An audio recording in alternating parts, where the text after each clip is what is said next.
Hi, I'm Curtis, an Elvis fan. I can tell you that visiting Graceland in Memphis, Tennessee is a rock and roll pilgrimage every kid needs to take.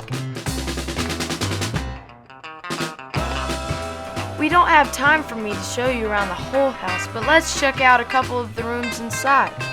After that, how about we go for a behind-the-scenes look at the archives, then get a close-up view of some of Elvis's jumpsuits. If we have time, we may even check out Elvis's stables and see if any of the horses are around. After Elvis's music became popular in the 1950s, suddenly he was very famous. He decided to buy a big house out in the country for his family. When Elvis was very young, his parents didn't make a lot of money, but his home was always filled with lots of love.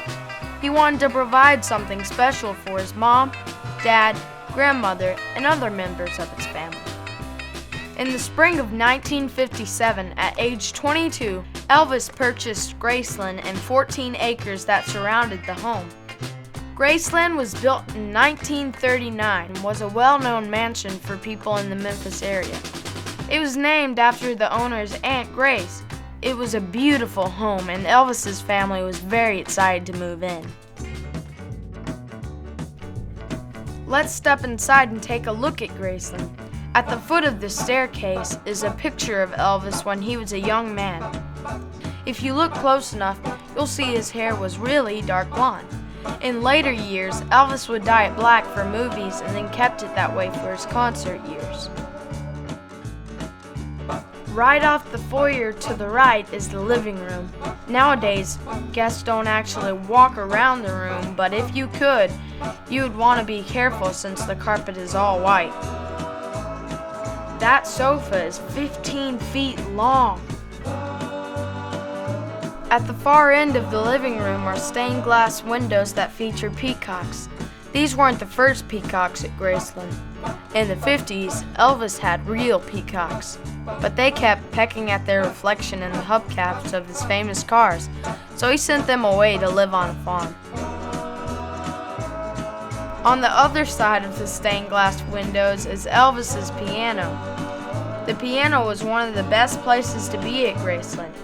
Elvis, members of his family, and lots of his friends would sit around the piano and play and sing for hours. Around the corner from the living room is one of the most famous rooms at Graceland, the Jungle Room. It features a custom-designed waterfall and furniture with a Polynesian theme. Elvis bought the furniture in the summer of 1974 because it reminded him of Hawaii. Elvis also loved monkeys, and you can see glass monkeys along with other animals around the room.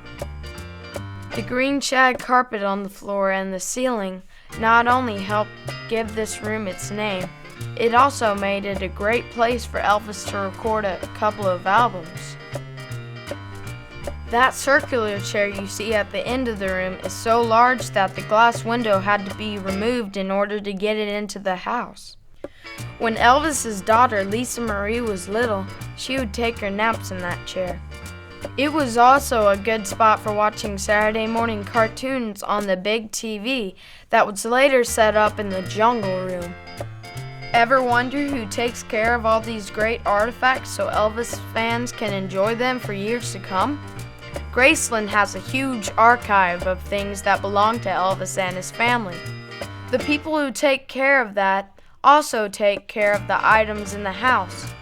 Let's go behind the scenes and meet Angie, who's the director of the archives, and see a few things that most people don't get to see.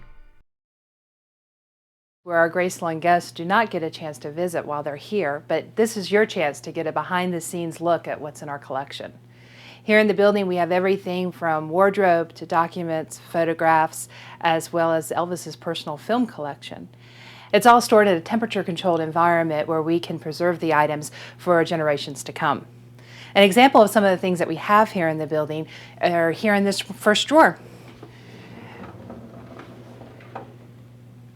Here you'll find the original architectural drawing for Graceland. This was actually done before Elvis even owned the home. It was done in 1939. It just shows you how grand the house was for that time here in Memphis. We also have Lisa Marie's footprints from when she was born on February 1st, 1968 at Baptist Hospital. Also here in the Artifact Building, we have close to 5,000 pieces of wardrobe. They're stored all in these gray acid-free boxes. We've got personal belongings not only of Elvis's, but his mother Gladys, as well as Lisa when she was a baby. But one of the unique things that we have stored here in the building is actually stored here in this box. It's Elvis's wallet, and it's a very personal item that gives you a real insight on who Elvis was. And this is exactly the way that wallet was the last time Elvis was carrying it. And when you first open it up, you see a picture of Elvis and Lisa. Here we have Elvis's famous gold TCB sunglasses. As you can see, he wore these in Elvis on tour in 1972, and on each side of the sunglasses is Elvis's logo, taking care of business in a flash, the same logo that is on the tail of the Lisa Marie airplane jet. Here in these filing cabinets, we have over 60,000 images of Elvis that we use for exhibits, product licensing, books, TV shows, and they range from everything from movie stills to family photos, concert stills, to informal shots of Elvis just hanging around here at Graceland. Some of the photos that we've recently found, which were really quite amazing, we found in a closet in Gladys's bedroom in a shoebox. And these are truly what you would call family photos. These are things that a mom would save of her son. There are images of Elvis from when he was in school in Tupelo, his ROTC picture, him and his cousin Gene Smith, Elvis on a bike. A lot of these images you've probably seen. These are actually the originals that were used for the DVD purposes or for book projects and things that you might have seen these photos in. Also some classic photos that you might have seen before, photo booth photos that we actually found. These are the original photos that are used almost every day on product and websites. And then fans would send Gladys pictures of Elvis while he was on tour. In fact, a lot of them came from Texas in 54 and 55, so Gladys could see Elvis on stage when she wasn't traveling. And so here we have fans that took photos with Elvis and photos of Elvis and sent them here for his mom to have. To me, some of the coolest things, both in the archives and on display at Graceland, are the jumpsuits. They currently have 88 jumpsuits in the archives at Graceland. They tell me that the first jumpsuits Elvis wore were simple and included only a few metal accents, but they evolved into what you see here. Flashy stage outfits with intricate embroidery work and lots of rhinestone studding. And because you already know how much Elvis loved pets, you'll notice some of the designs depict animals like eagles, tigers, dragons, and zebras. I think my favorites are the ones inspired by eagles. Elvis wore one of those in his Aloha from Hawaii concert, which is very famous because it was watched by over 1 billion people from all over the world. Another fun part about a visit to Graceland is, if you are lucky, you get to see the horses on the grounds of the property. The barn is out back behind Graceland and was one of Elvis's favorite places to go when he wanted to unwind and have fun with his friends and family. Elvis loved riding horses around the property and even bought them for his friends. The first horse he bought was named Domino and was a Christmas present for Priscilla in 1966. Much like Elvis's home, the stable on the property has been kept just like it was when Elvis was here. You'll still find horses at Graceland, and the latest additions are 3 horses that were adopted by Priscilla Presley, named Max, Bandit, and Tucker.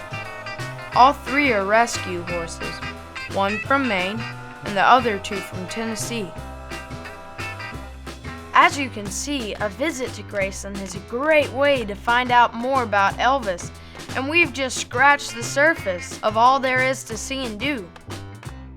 Elvis loved showing off his home, and today that continues with over 600,000 people each year making the rock and roll pilgrimage to Graceland to discover why Elvis was called the King of Rock and Roll.